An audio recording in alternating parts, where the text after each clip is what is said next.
to Over a Barrel. I'm one co-host, Matt McLean. The other guy on your screen is Patrick DeHaan. Hey, thanks so much for joining us. And before we even get into hellos, make sure that you like, subscribe, wherever it is that you're watching or listening to this particular podcast.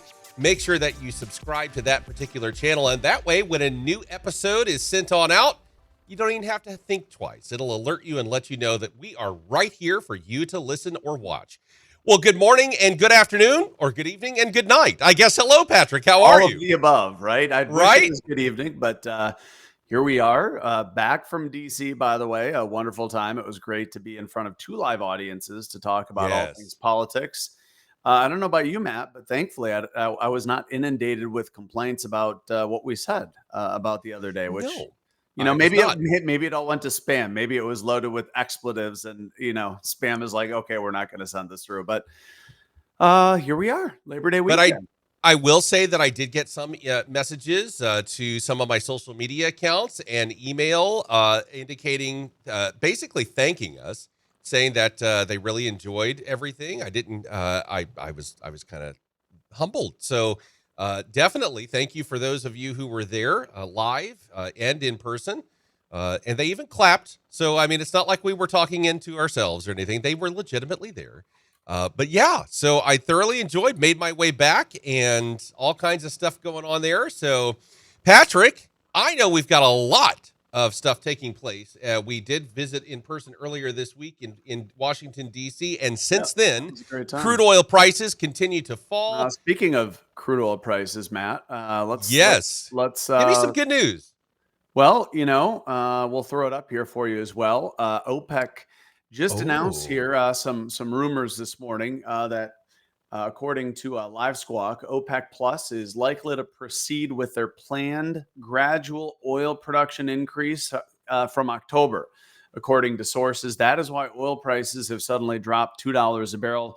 Again, OPEC likely to proceed with their oil production restoration. There's been talk about them. We had talked about the likelihood that they had been planning to restore production that they had cut last summer. And so here we are, oil prices taking a nice dip there. And that's great news going into Labor Day. Certainly the odds of sub $3 gas is now going up on the possibility. Yeah, look at that. Even lower on your screen there, 73.55 with the 10-minute lag. Yeah, so breaking news, OPEC likely to proceed with restoring oil production cuts. As I mentioned, there had been talk about them extending those cuts because of a slowdown in global consumption.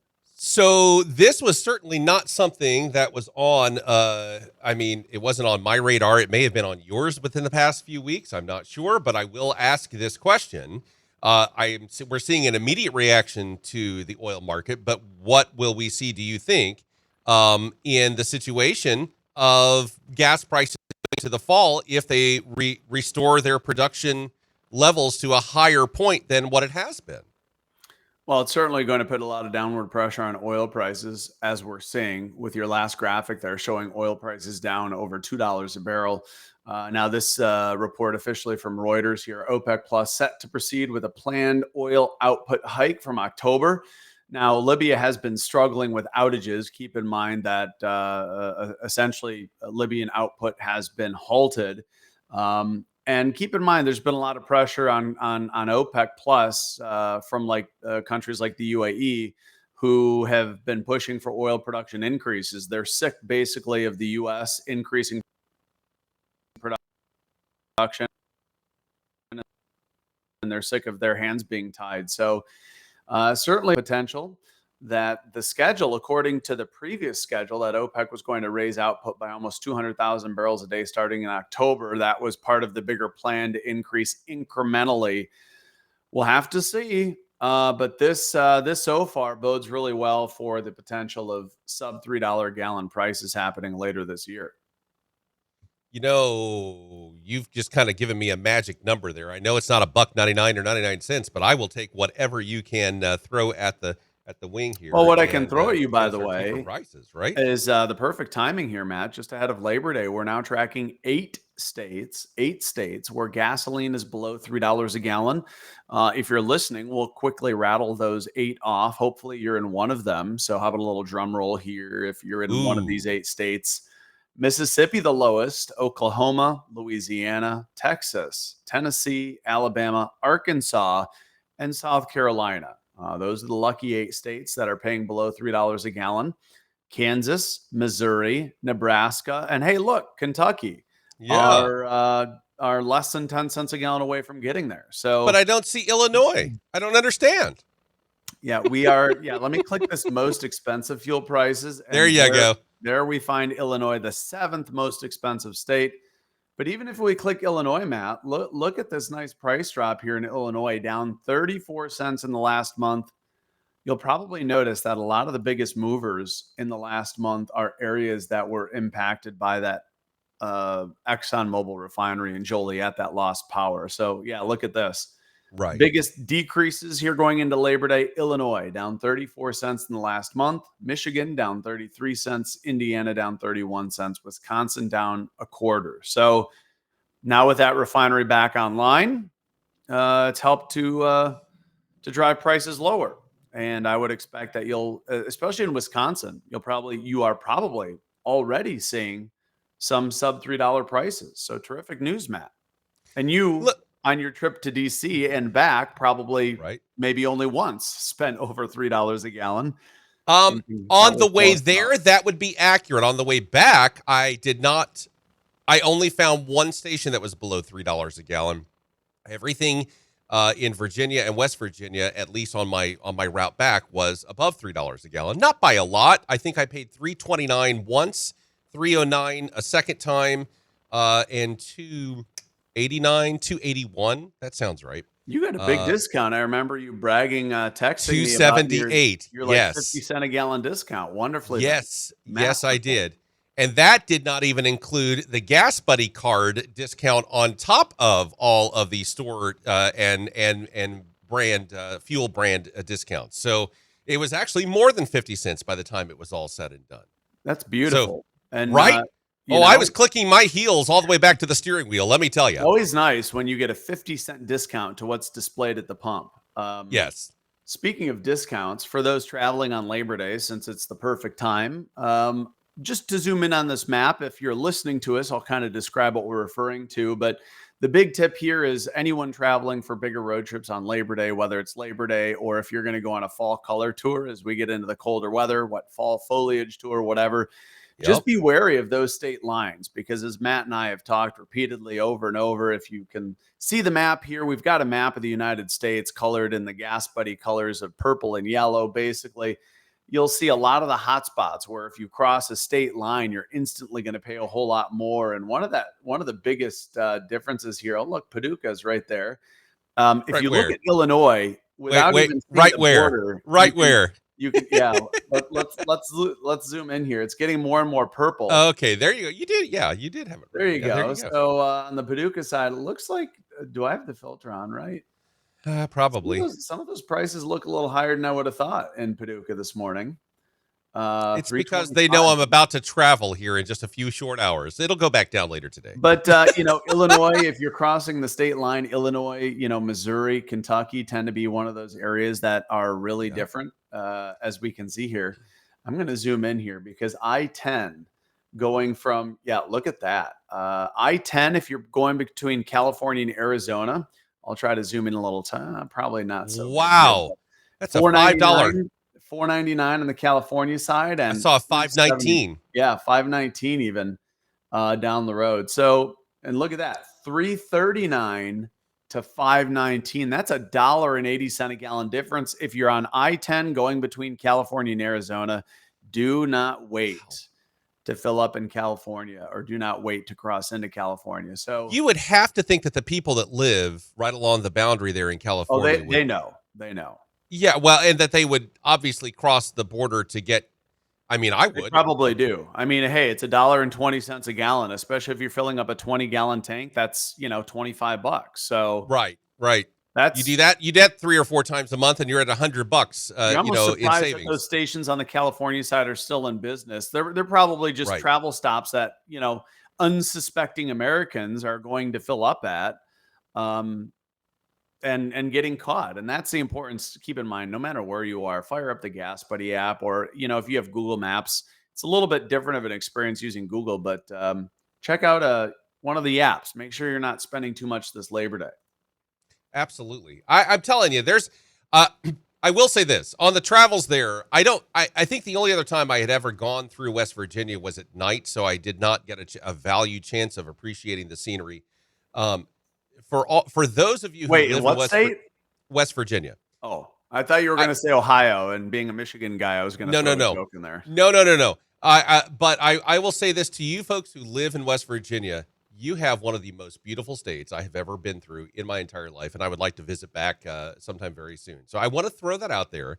And I did not regret driving rather than flying. I will put it that way. I enjoyed every moment of my drive, and just absolutely adored the drive there and back, and enjoyed. I mean, the every photos moment you of it. did send me made some of the Oh. Appalachian, the foothills looked rather incredible.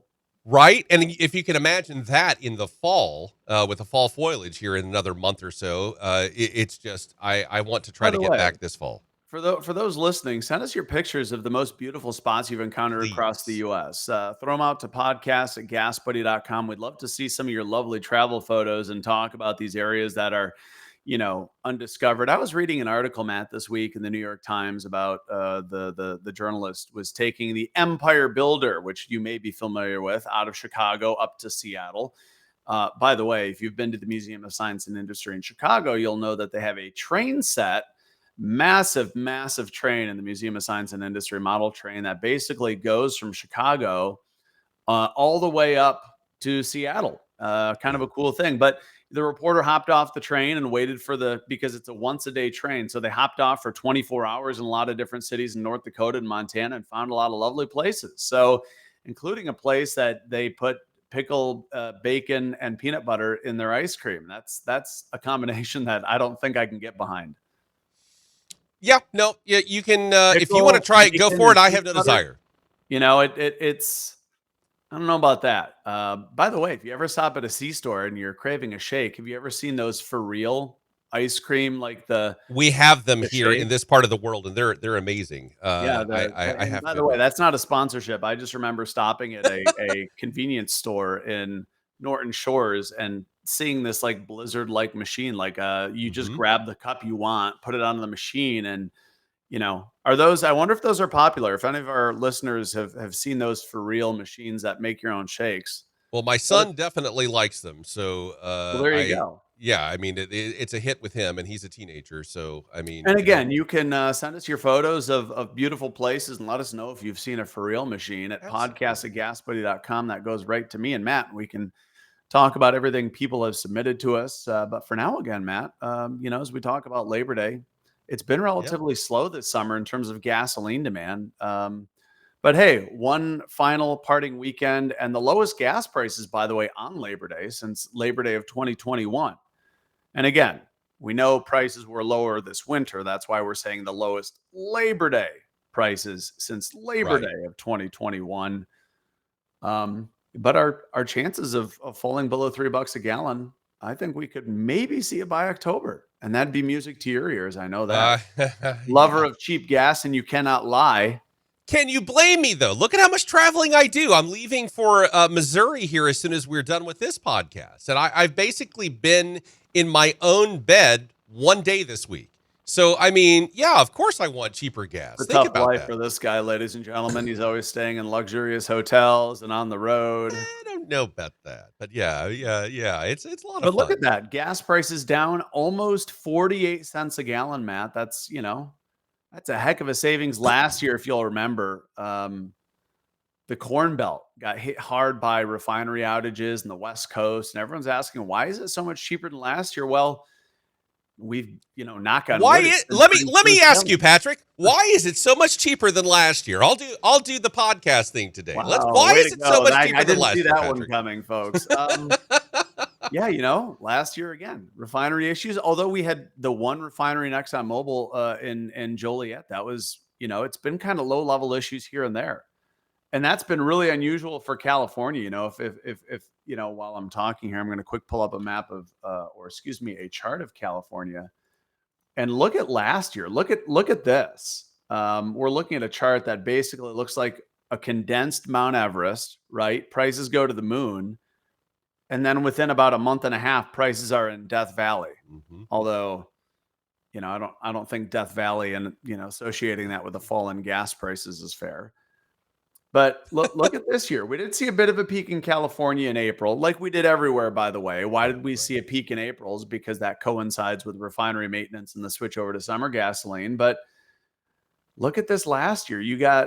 That was 2022. They saw a peak in October of 2022. They saw another one in October of 2023. And keep in mind, California is the last state to make the change over to cheaper winter gasoline, Matt. So you'll notice both of these are in October, when California is the only state in the nation that uses that special blend. So that's a California specific problem. By the way, the rest of us, other breaking news is that the EPA extended a waiver that was issued in light of the ExxonMobil refinery going down. And so this actually happened just 2 days ago. Kind of caught me by surprise, but we'll share it here. The EPA extending the fuel waiver that had been issued on August 1st because of the ExxonMobil refinery that went down. So theoretically, Matt, that means that Michigan, Indiana, Illinois, and Wisconsin can make the full jump to winter gasoline now, and they don't have to worry about going back to summer gasoline. So I would fully expect that these 4 states, you're probably going to start filling up with winter gasoline here a little bit sooner than the rest of the country. Will that be beneficial price-wise?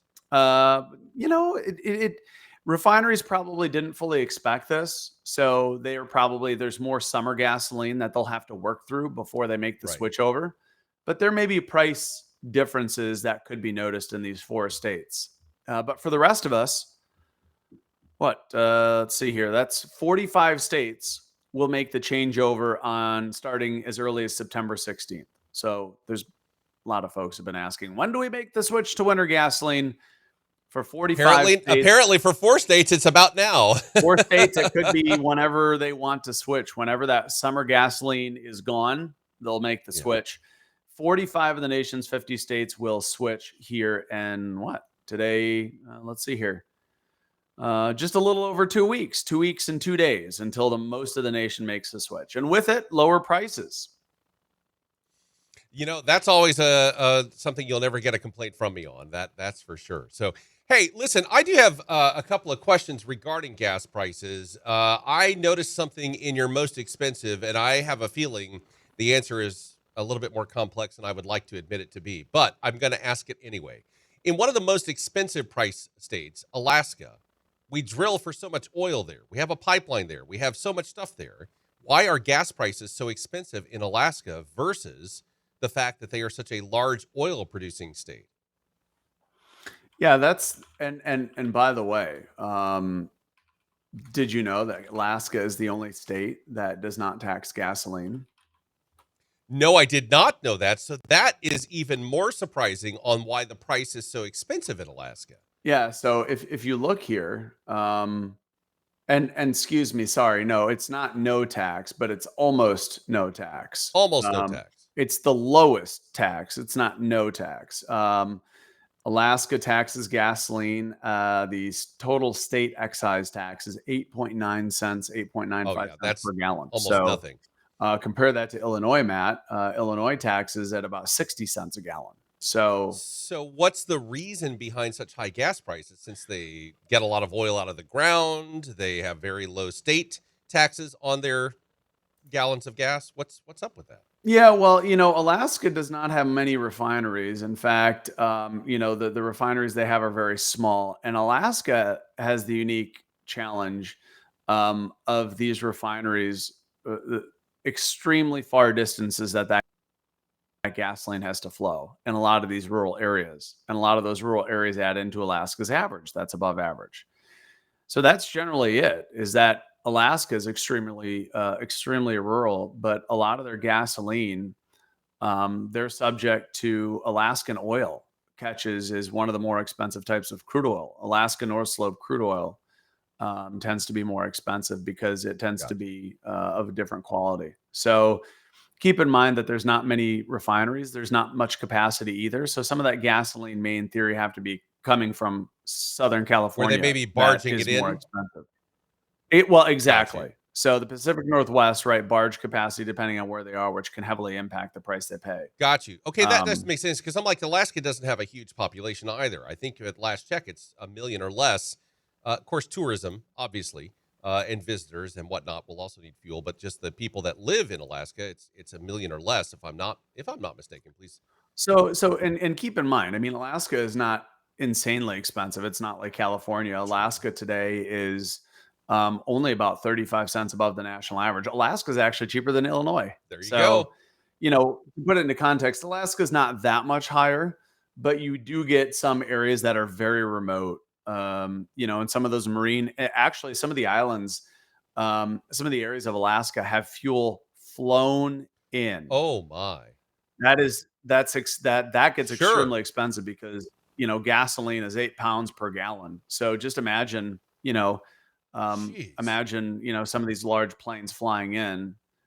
Look at how much it costs to ship an item on via air Right. cargo versus like a ship. It's tremendously different. But even Alaska map, by the way, is 93 cents lower than last year.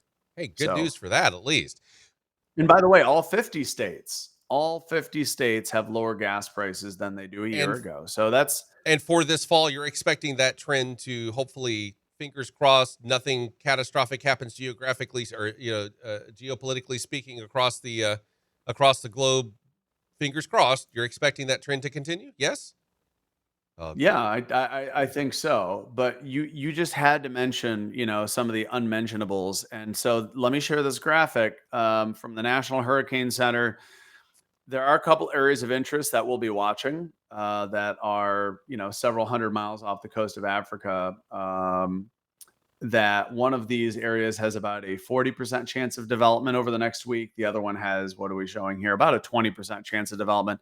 Keep in mind, this is now the peak of hurricane season. So we could start seeing more areas of interest. And what I don't like, Matt, is these storms that are, going south of areas like the Dominican Republic, Jamaica, Puerto Rico, because that's kind of a preferred route to end up, smoothing, either going to Cancun like Hurricane Beryl did, and then clipping Cancun and hitting Corpus Christi, but some of these will curl up right into this sensitive area.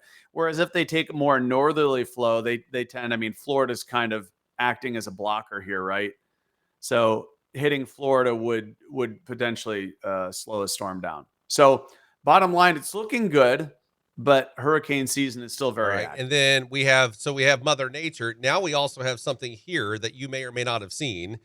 It's off of Yahoo, right? So this guy, they're talking about possibly taking on NATO in the Baltic states. I've seen multiple stories of that this morning. I'm not exactly sure, obviously, how, you know, whether or not that's going to happen, understandably, but I've seen multiple stories on that today. And so that's a question mark that I have. Obviously, if as what the U.S. Intelligence is potentially indicating is that if Putin feels like he is in a slight corner and doesn't have a lot to lose, why wouldn't he? And so they're concerned about those aspects because of the invasion of Ukraine into Russian soil. That he feels like he must do something to basically, I don't want to call it a diversion, but in an attempt to basically realign the goals that they may have internally within Russia. Now, if they attack like they're talking, that could also create some issues as well. Yes, I'm assuming. Well, I mean, look at how thin Russia is already stretched with one Agreed. country. I think it's highly unlikely, and where this factors in, it probably wouldn't be a big impact on the price of oil. Russia's already stretched thin. It may actually potentially boost oil prices if these countries retaliate. And Russia is stretched thin, they may pull at Ukraine and start to target some of Russia's energy infrastructure, refineries, wells, etc. But all in all, I don't know if that was an opinion piece.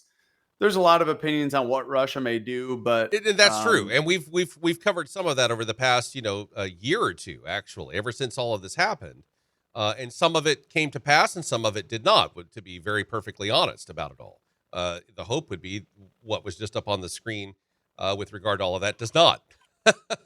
But it's a question mark for sure. Yeah, it is, and there's a lot of unknowns. Right, we can sit here and probably hypothesize till we're blue in the face, but we'd have to see what it looks like.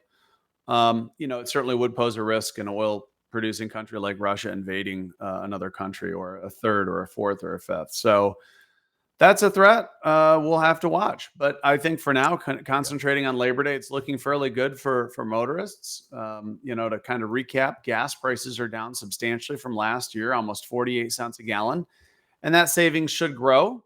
And as we wrap up, wishing everyone safe travels. Remember to like, follow, and subscribe to the podcast on Spotify, Apple Podcasts. We do video on YouTube as well. That's at the Gas Buddy channel. You can reach Matt at Over a Barrel Matt, and you can reach me at Gas Buddy Guy on X. Send us an email to podcast@gasbuddy.com. We'd sure love to hear from you about reviews. Throw a review our way, but have safe travels, and remember to pack that Gas Buddy app wherever you may go. Always do. And we'll see you here next time after Labor Day. Stay safe, everyone.